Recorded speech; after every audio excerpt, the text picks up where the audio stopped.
Hello guys, এখন আমি এক জায়গায় যাবো বলে রেডি হয়েছি। আর আমার বোন আমাকে নিচে যেয়ে বলছে, দিদি ছাদে যে তুই একবার দেখায়। মানে আমাদের ছাদে তেমন কোনো গাছ নেই, আছে বলতে শুধু ড্রাগন গাছ।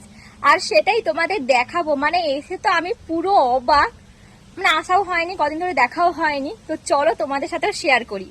তো ছাদে এসে দেখলাম এই অবস্থা। মানে আমাদের ড্রাগন গাছে দেখো এতগুলো ফুল এসছে, প্রায় 26 থেকে 27টা। আর এই জন্যই আমার বোন আমাকে বলেছিল তুই ছাদে গিয়ে দেখ, পুরো অবাক হয়ে যাবি। আসলে আমি তোমাদের প্রথমেই বললাম আমার ছাদে তেমন কোনো গাছ নেই, আছে বলতে শুধুই ড্রাগন গাছ। আর এই গাছটা আমার কাছে ভীষণ প্রিয়।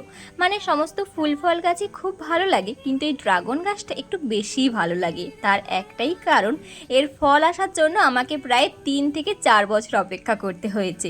আর এইবারে যে দেখছো এত ফুল এসছে, এটা কিন্তু প্রথম নয়, এর আগেও একবার আমরা ফল পেয়েছি এই গাছটা থেকে, আর সেটাও আমি তোমাদের সাথে শেয়ার করেছিলাম। আর তোমরা যে এই ভিডিওটা দেখছো, এটা কিন্তু একদিনের ভিডিও নয়, অনেকগুলো দিন ধরে ভিডিওটা করে করে রেখেছিলাম তোমাদের সাথে একদম ফুল হওয়ার পরে শেয়ার করব বলে। এরপরে একদম ফল হলে শেয়ার করব। আর বিশ্বাস করো, দ্বিতীয়বারে যে এতগুলো ফুল আসবে বলে না আমি কল্পনাও করিনি, কারণ গাছটা এমনিতেই যত্ন করা হয় না। হয়তো যত্ন করলে আরো ফুল আসতো, আবার নাও আসতে পারতো। শুধু এই কটা ফুল নয়, তোমাদের দেখালাম অনেকগুলো ফুল কিন্তু হওয়ার আগেই শুকিয়ে গেছে। আবার এই ফুলগুলো দেখলাম হলুদ হয়ে পড়ে যাচ্ছে বেশ বড় হওয়ার পরেই। কিন্তু দেখো তার মধ্যেও বেশ কটা কিন্তু ভালোভাবেই হয়েছে। আর আজকে দেখো এতগুলো ফুল ফুটবে।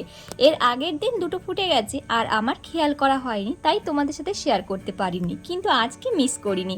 কতবার যে এসে দেখেছি কখন ফুলটা ফুটবে আর কখন এদের পরাগ মিলন করাবো। আর এই ফুলটা কিন্তু দেখতে বেশ সুন্দর লাগে। কেমন লাগলো ভিডিওটা অবশ্যই কমেন্টে জানিও। চলো টাটা।